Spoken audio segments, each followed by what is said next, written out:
William Gray Ross, known as Gray, was born on the 11th of October in the year of 1945 to Reuben Gray Ross and Pauline Luton. He grew up in the small town of Bumpus Mills, Tennessee, with his older sister Datha by his side. Throughout their childhood, they played games with the other kids in their neighborhood. These games included kick the can, bike riding, and basketball. As they grew older, they began to work with their parents on their farm where they planted tobacco and corn. As they were a religious family, Gray and Datha grew up in a Baptist church. Throughout high school, Gray played basketball and graduated in the year of 1963 as the salutatorian of his class. From high school, Gray attended Tennessee Tech and focused on ROTC and a major in accounting. Gray graduated in the year of 1967 and commissioned as a second lieutenant in the Marine Corps. As he walked across the stage, he received his orders to Vietnam. At the time of his deployment, he left behind a girlfriend by the name of Betty Gentry. Before heading straight to Quantico, Virginia for training, Gray took a trip with his friends to California to Disneyland. Gray spent his last Christmas at home in the year of 1967 as his service began on the date of December 31st, 1967. Saying goodbye to his family and friends, Gray voluntarily headed to Virginia for training. As an infantry officer, Gray was regarded by his men as a Southern gentleman. He had a Southern accent and enjoyed country music such as the Oak Ridge Boys and the Statler Brothers. Gray and his men were of the 3-5 India Company, which symbolizes 3rd Battalion, 5th Marines.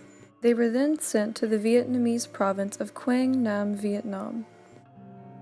During the time of his service, in the month of January 1968, nearly 70,000 Vietnamese troops partook in an action that turned the battle from the jungles to the cities. The next month, the United States Department listed the casualty toll of the Vietnam War, which was the highest yet. Following that, in March, President Johnson gave a speech announcing limitations of United States bombing. 2 months after, in May, the United States and the North Vietnamese agreed to meet in Paris to begin peace talks. Gray and his men continued the operation of Mameluke Thrust. Yes, looking for the enemy. I don't know what they were doing. I have forgotten. But this guy got too hot. Oh, it was so hot there. They were going across rice paddies and things like that. And Gray looked and he saw one was missing.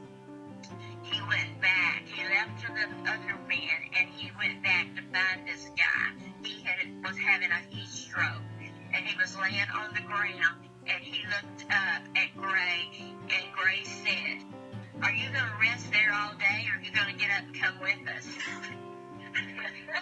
So they had to medevac that guy out, but he lived to tell me the story. Gray was very social and wrote home often. He wrote on whatever he could find, including cardboard. In his letters, he spoke of the obvious distrust of the Vietnamese in the province surrounding him. Their mission at the time was to locate the enemy and destroy them by fire and maneuver. A few days prior to going back into the field, Gray called from Australia. He said he would call and speak to their father on Father's Day, but he passed away the night before. Lieutenant William Gray Ross died during the operation of Mameluke Thrust on the 15th of June, 1968 in the Vietnamese province of Quang Nam. He and the other officers were in a meeting, and the officers were meeting, and they decided they would have the artillery behind them, which was our artillery, to fire over their heads into the enemy camp. And it was a misfire. I forgot exactly what you call it. A friendly fire, and it came down on the officers and killed them. Captain's radio man survived to tell the story. It took 3 weeks for his body to be sent home.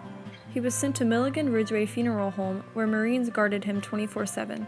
He was buried in the Fort Donelson Cemetery, where people lined out into the street to attend his funeral.